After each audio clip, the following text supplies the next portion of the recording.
Leo nataka kuongea na wasichana.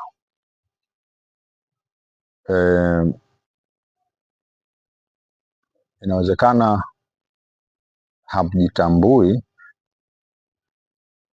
inawezekana mnajitambua lakini hamjali, lakini nataka niwape habari ambayo pengine labda kwa muda fulani mnaisikia juu juu tu lakini hamuielewi. Kwanza kabisa mnatakiwa kujitambua. Wasichana ni maua. Nyinyi ni haya maua ambayo hakuna asiyependa kukaa karibu na ua, na kwa jinsi ya mlivyo kama yalivyo maua, kwamba mnazaliwa mnakuwa watoto, halafu mnafika mnakuwa wasichana.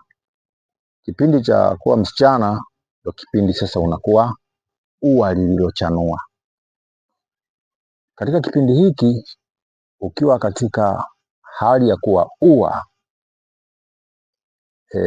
wadudu wa aina mbalimbali warukao, nyuki, na wakati mwingine madondola na nzi na dudu, hawa wote watataka kutembelea ua hilo. Wanataka kuja kwenye hili ua. Sasa wewe katika kipindi hicho, kwa sababu ya kuzongwa sana, huwa unajidanganya na unasahau kwamba ua linanyauka halafu linadondoka. Kipindi hicho huwa unakuwa blind, unakuwa na upofu wa kutojua kwamba hicho kipindi kinakuja. Sasa wasichana wengi katika kipindi hicho huwa wanaacha kuconcentrate na mambo muhimu ya maisha yao ya kesho, kwa sababu wanaamini mimi ni msichana na hivi ninavyobabaikiwa basi hata kesho na kesho kutwa itakuwa hivyo hivyo. Lakini ukweli ni kwamba kipindi chako cha kuwa ua kikishapita, hauwezi kubabaikiwa tena kama unavyobabaikiwa leo. Hebu angalia baadhi ya ajira ambazo wanazifanya wasichana. Kwa mfano, uhudumu kwenye ndege. Hebu angalia kwenye mahoteli. Angalia nani pale, mdada, mwanamama, mwanamke wa aina gani anakaa pale, ni msichana na mwanamke mwenye umri mdogo. Hata kama umekuwa sio msichana, lakini umri sio mkubwa sana. Ukishafika umri fulani mkubwa, hautakiwi kwenye ndege, hautakiwi hotelini, hautakiwi kwenye maeneo mengi yale ya hospitality. Hautakiwi. Sasa na kwenye maisha, umri ukishaenda mkubwa, hata zile shobo, leo umeshobokewa na huyu, kesho na yule, zinapungua. Kwa lugha nyepesi, kadiri ya umri unavyokuwa unaongezeka, ile idadi ya nyuki kuja kwenye ua inapungua, na ua likishadondoka nyuki haji tena. Kwa hiyo ukisha kuwa na umri fulani, zile shobo zinapungua, afu inafika umri fulani hizo shobo zinakata. Sasa kipindi hicho wewe mtoto wa kike, sasa kama ulikuwa unaishi kwa kutegemea ofa na watu wanaojigonga gonga kwako, kipindi hicho sasa hauwaoni. Unatakiwa uanze kuishi kusimama kwa miguu yako mwenyewe. Hapo ndipo shughuli inapoanza. Leo hii huwezi kuelewa, kwa sababu pengine kuna wazazi, kuna shobo, kuna nani, wale wanakubekia leo atakuuliza nini, maisha yanaenda, lakini there will be a time hao watu huwaoni. Hauoni hata mmoja. Unapita wiki nzima barabarani, haujaitwa na mtu, wala huwezi kuisikia.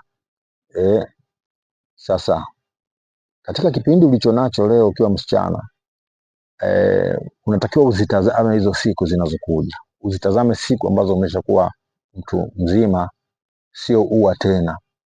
Umeshakuwa ua lililodondoka.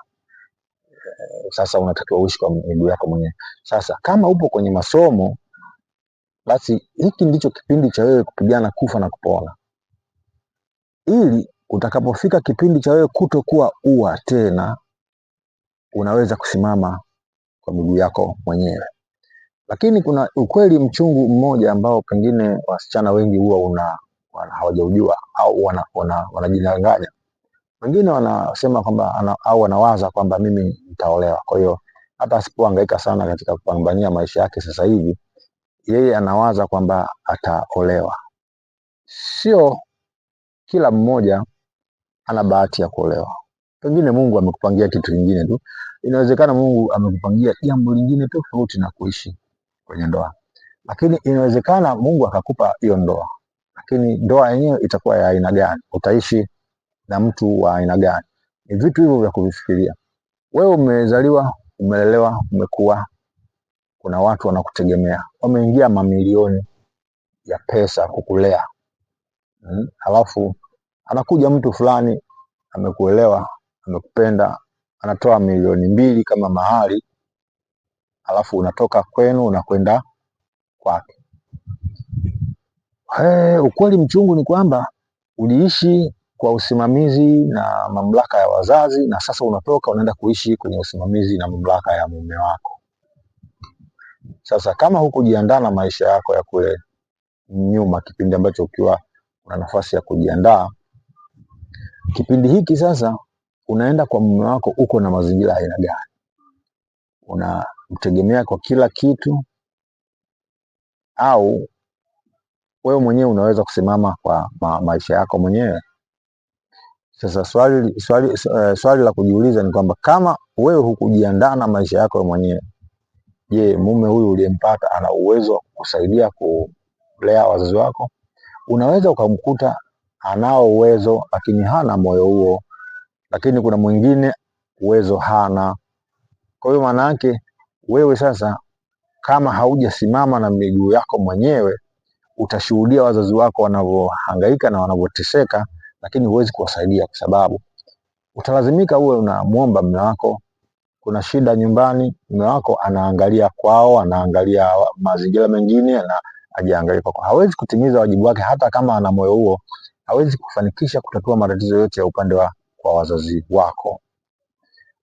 Lakini ikiwa wewe mwenyewe ulipambana na ukawa unaweza kusimama kwa miguu yako, mtasaidiana na mume wako kwamba mume wako atakusaidia kiasi hiki na wewe mwenyewe utasaidia kiasi hiki. Mwisho wa siku wazazi wananufaika na gharama na ya malezi waliokulea wewe, kwenye shida zao zinatatuliwa kwa sababu walilea kama wazazi wa watu wengine.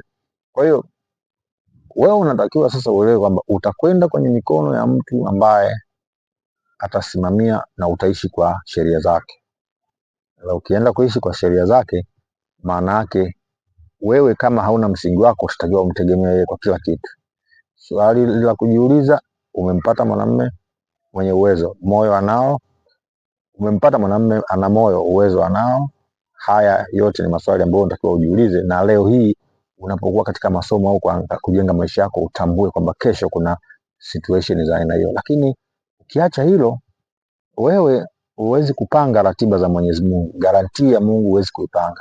Unaweza kawa umeolewa na mtu ana uwezo tu, anapenda kwenu, anapenda familia yako, anakupenda wewe, anakutunza vizuri na nini, lakini ghafla Mungu kafanya yake, hayupo na umeachwa na watoto labda 2, 3, alafu huku nyuma hukusoma, ulileta mapozi shuleni, haukujiandaa na maisha na nini, umekwenda, mume wako alikuwa na uwezo mzuri na nini, lakini ghafla kaondoka, una watoto 3 ndio kwanza wadogo, hata kusoma hawajasoma.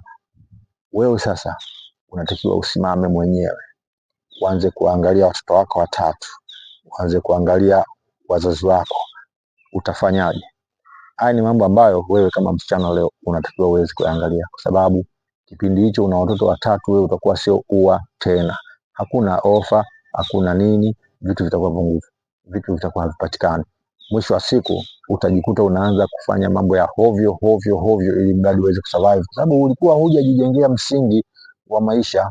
Sasa unaposikia maneno haya, anza kutafakari kesho yako. Usijiangalie leo unavyoishi basi ukaona kila kitu kitakaa sawa.